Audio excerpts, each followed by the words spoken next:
What dementia is and how it performs on the body. Are there rising cases of it here in America, in the U.S.? It is. It's a rising cases, all kinds of brain dysfunctions, because the brain is the kind of organ that directs all the other processes of the body. So, for instance, the brain needs 25% of the oxygen that the body has. For instance, to give you an example, let's say that your brain is short of calcium and it needs calcium. If it doesn't have it, it'll take it out of the bones and the teeth to make sure that it can function, because it keeps everything else alive. The same way when it comes to nutrients and water and air. So some things are essential for the brain to be healthy, and water is one of the key components of the brain. Okay. And so is that saying that water will cure dementia? No. Okay. That means that dehydration have a tendency to contribute to the development of the degeneration of the components of the brain. And so dehydration actually, lack of oxygen, blood flow, it cuts off the nutrients that feed the brain. So then the brain go into starvation mode.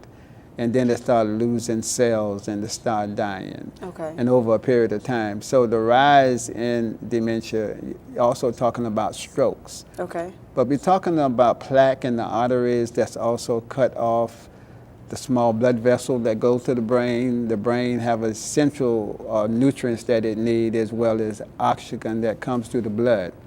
So if these veins are blocked, not only do they cause the stroke, but it also causes dementia, where you can truly lose cognitive ability and you lose all that function. And once again, then you don't even know how to function. And it's a sad state to actually be in. But I think brain health is something, we are conducting some classes on the Bible principles of health, as well as we are conducting classes on dementia and brain function. So maybe at the end of the program, if people like to attend these classes, they can give us a call, and we'd be happy to include them to our list. Awesome. That we certainly would. I'm sure you would love to, but I would certainly love to be a part of helping people learn about dementia and how they can maintain their health.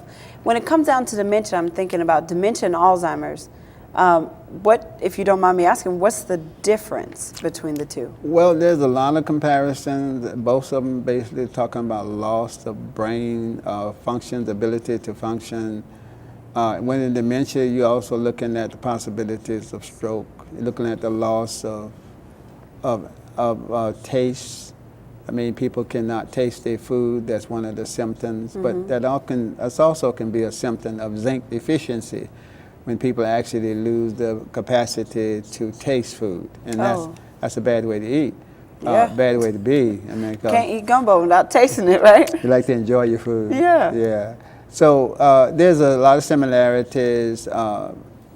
Dementia have more to do with the severity of it. Alzheimer's seem to be a little bit along a progressive type of disease. And sometimes people do get the two mixed up. But dementia have a lot to do with also stroke, and the small blood vessels in the brain actually becoming completely clogged. For you lose all kinds of capacity, cognitive abilities to think, to plan, to actually function. And so is there a lifestyle change needed to prevent dementia, or what do I need to do now to help me? Help me, please. There's some 8 basic doctors that we say that's basically God have placed available to us that we can use them to stay healthy. The first one is diet. You need to understand a little bit more about the nutrients that the body requires. Because if you don't, then it starts deteriorating. Exercise, fresh air, sunshine. Sunshine actually have many, many benefits. So many that even the pineal gland in the brain, you feel better even when the sunshine is out than when it's not. But it brings a lot of other benefits as well. We're also talking about water, as I said earlier. We're talking about learning how to manage stress, anxiety, and that's mean trusting in God. Okay. Believing that even though I might have a difficult problem, It's all right. God's going to be with me. Amen. And if He don't take the problem away, He's going to give me strength enough to get through the He problem. will give you strength. That's right. So trusting in God is another factor in it. And I think I said nutrition, sunshine, water, fresh air. People need to learn to get out in the fresh air, to use their whole diaphragm when they're breathing, to get all the oxygen that the body requires. Mm-hmm. Most people do not breathe correctly. They shadow breathe. And that's Shadow breathe. shadow What breathe. is that? means that they don't breathe deeply. Can you give me an example of what shadow breathing is? Really? Just quick. Just little quick, short breaths? breathe, and the lungs don't get chance to completely expand, so it don't get enough oxygen to supply what the body needs. Nice. And so shallow breathing. And most people, they like to exercise, but they like to exercise indoors. I mean, it's better to exercise if you're indoors, but it's better to exercise outside. Right. You know, where there's sunshine, there's fresh air, and those kinds of things. Actually Like makes my a grandmother difference. always said, go outside and play. That's right. And so going outside and playing It and makes a being lot in of the difference. sun and That's right. actually having that activity Absolutely. helps. It promotes Good health. Yeah, good health. And so yes. people who are now this generation going forward, they're now on Facebook and on YouTube and on their game systems. Yeah. And so if we sent them outside, we may be saving their life. Yeah, absolutely. If they would leave the game inside, because you can talk to them and they'll be looking at the game and shaking your hand. It's like, yeah. But yeah, those are the 8 basic laws that you need to look at. So people need to learn what whole food is, and they need to learn that ginkgo biloba is a herbal medicine, and that brings oxygen to the brains. Ginkgo biloba. Yeah, it's a natural herb. Okay. And you can get this from the health food stores. And there's other herbs also that help stimulate brain health and having activity. I mean, people who don't utilize their brain, reading and those kinds of things challenge your brain. And Do those a word puzzle every now and then. Yeah, all just those kinds something. of things challenge your brain, exercise your brains, and keep your cognitive ability sharp. Okay. So not only going outside and playing, but you need to do something and maintain your brain functionality. Absolutely. So a crossword puzzle, a word search, something that promotes brain health.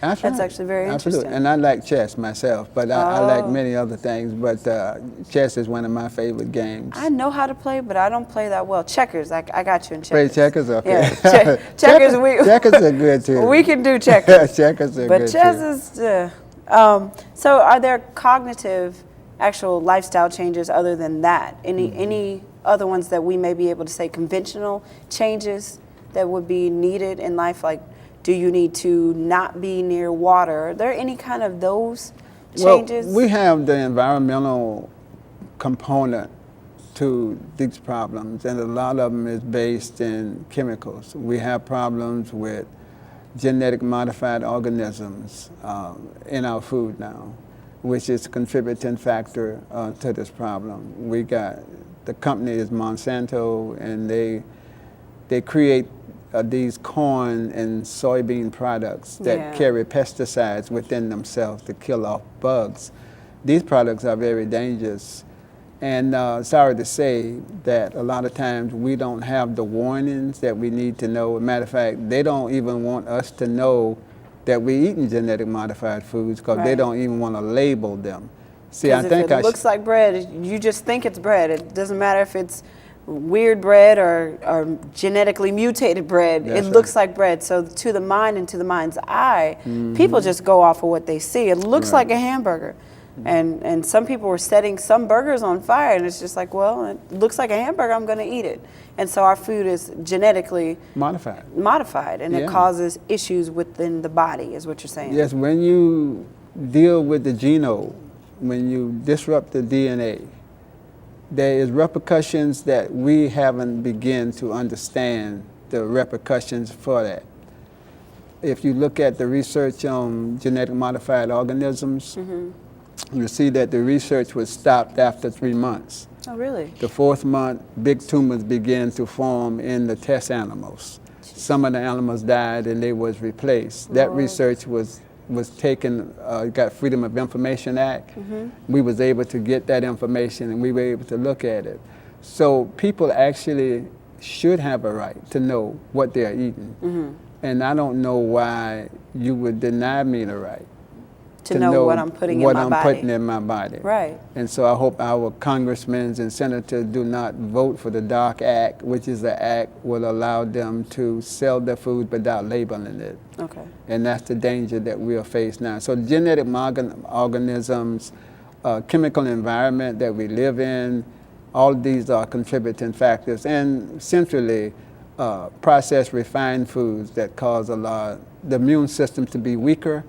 And when the immune system is weaker, then a lot of things take place in the body that the immune system normally would protect us from. Okay. So what should be done if I have a family member or a loved one who I suspect has dementia? What should I do?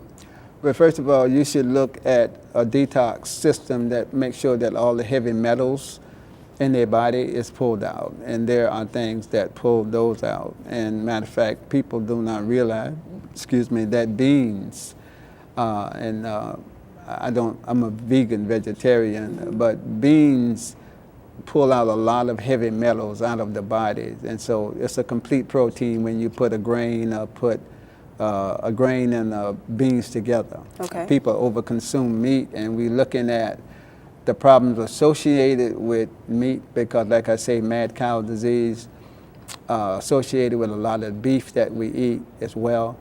And so you should make sure that it's a good detox first. And then you should start making sure that you put those things in the body that bring oxygen to the brain, bring the nutrients that the brain needs to keep it healthy. God have made us amazingly. He have protected us in many ways, but if we continue down a certain path, the negative effects will take place. Right, and the Bible does say that we are fearfully and wonderfully made. So That's right. We don't need any kind of additives or preservatives in our lifestyle or in what we eat. We just need to trust God and keep going is what I believe that you're stating. I am. And to monitor it. There's many preservatives, food colorers, enhancers. In New York City, they got 803 schools. And they took a lot of the preservatives and chemicals out of the children's diet. The grade point went up, their behavior changed. We need that everywhere. People do not understand the effect of diet on mental ability. Well, I do thank you for coming in today and telling us all about the things we need to do to keep ourselves safe. I'm Latasia Moore. Elder McKinday A. Bolahan, founder of Rafa Institute of Health, which is a health advocacy and research organization.